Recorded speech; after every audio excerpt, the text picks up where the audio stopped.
Order! Order! You are an incorrigible delinquent at times. Behave yourself, man!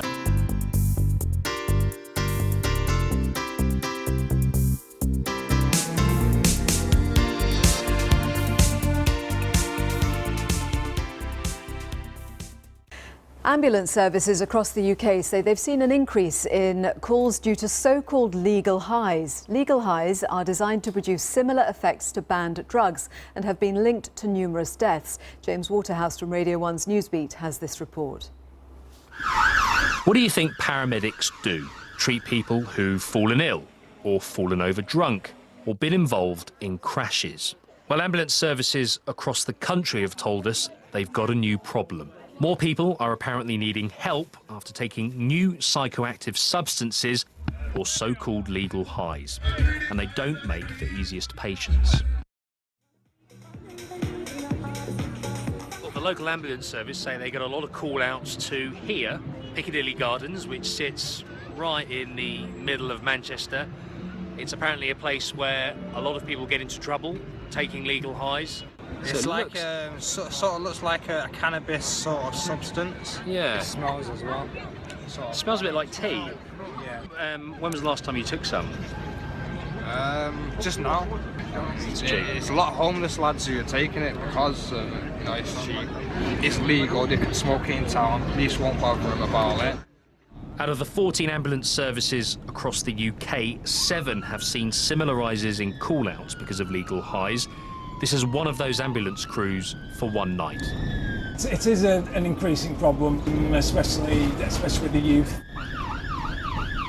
The main problem is that people really have no idea what it is that they're taking. The way I see it is, there's 2 ways they can go with these legal highs. Sometimes they can enjoy them.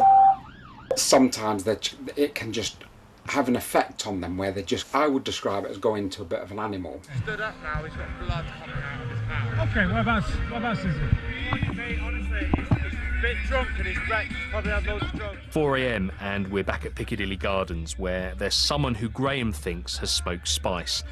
At the moment, this guy doesn't seem so bad, but Howard's seen casualties turn much more violent. Sorry, guys. There's drool coming from his face. He's out of control. He's talking a load of rubbish. He wants to kill you, then he wants to love you, then he wants to kill you. And the only thing you can do is work with the police. They're worried about you.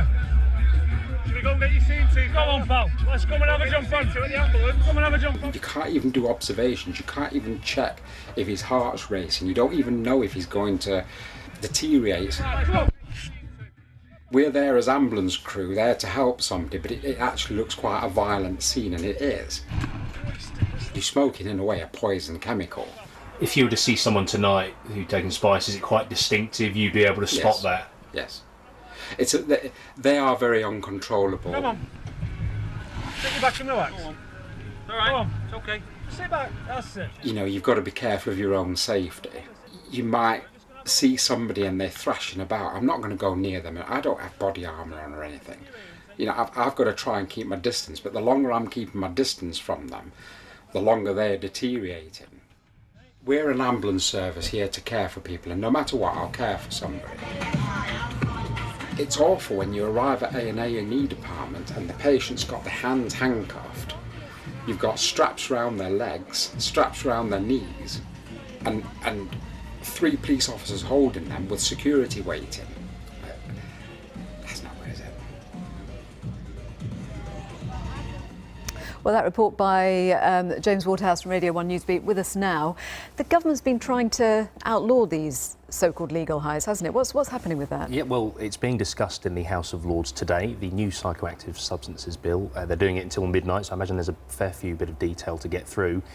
The thinking behind it is to bring in a blanket ban for all drugs which affect the brain. There'll be some exceptions like nicotine, alcohol and caffeine, but the idea being is that suppliers who produce these legal highs could get up to 7 years in jail.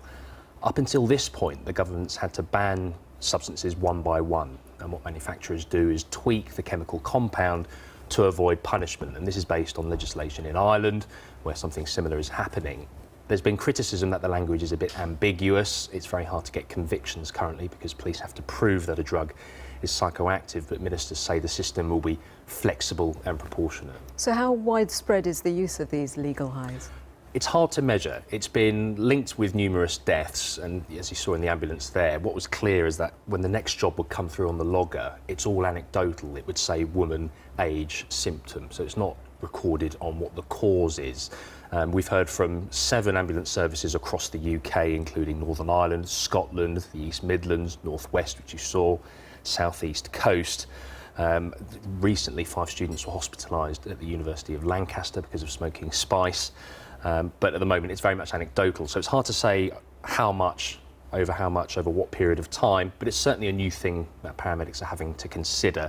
Finally, Mark Ainsworth-Smith, who's a consultant pre-hospital care practitioner at South Central Ambulance Service NHS Foundation Trust, told me many people believe legal highs are safe, but what we are seeing on the streets is an increasing number of cases that suggest otherwise. We are seeing cases where patients become ill after consuming just 3 puffs of a legal high, and other instances where people become seriously unwell when mixing various legal highs, especially when they do so with alcohol.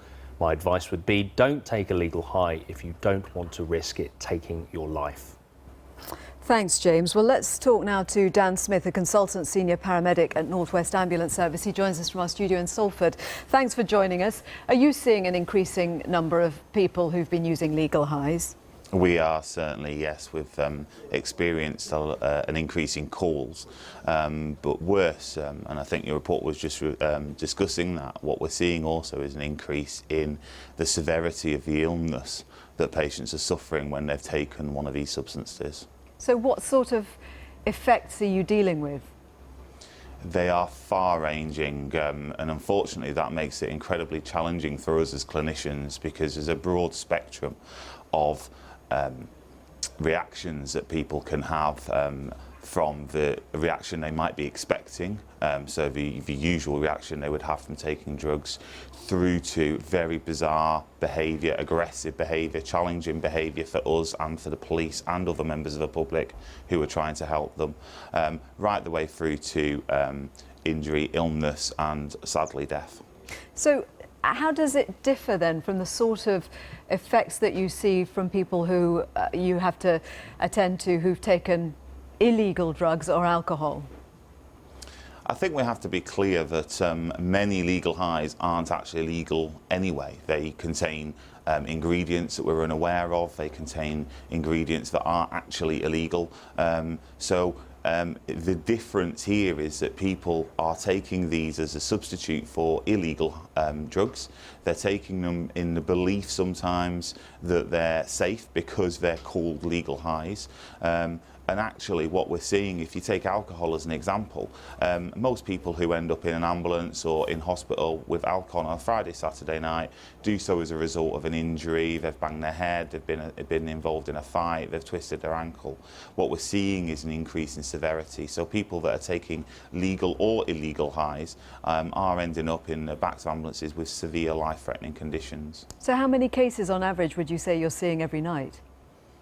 Again, it is difficult to say because we don't collect this data accurately within the North West. However, certainly from my experience, on a busy weekend night, we can be seeing 7, 8 cases of patients becoming unwell with legal highs just in Manchester. And you're saying that in some cases they are killing people? They're certainly making people extremely sick. And they have obviously been linked to a number of deaths up and down the country. But we need to be clear that we don't know what's in these drugs, neither do the people that are taking them, and they are making people extremely ill.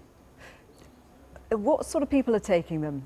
Is it, I mean, we were seeing in our report that it's people on the streets often because they're cheap. Are students taking them? Who? I think there's, again, a broad spectrum of people that are participating in these drugs. That may be students that are being tricked into taking them because they've got this label of legal, so therefore they're thinking that they're safe, which they're most certainly not. But there is a wide range of patients that are taking. I've certainly seen, sadly, youngsters down at the age of 13, and I've seen adults at 50 and early 60s who may now be using these drugs as a substitute for more expensive, more traditional illegal drugs, or as a replacement, a substitute for things like cannabis. Thank you very much, Dan Smith, paramedic. And James, thank you.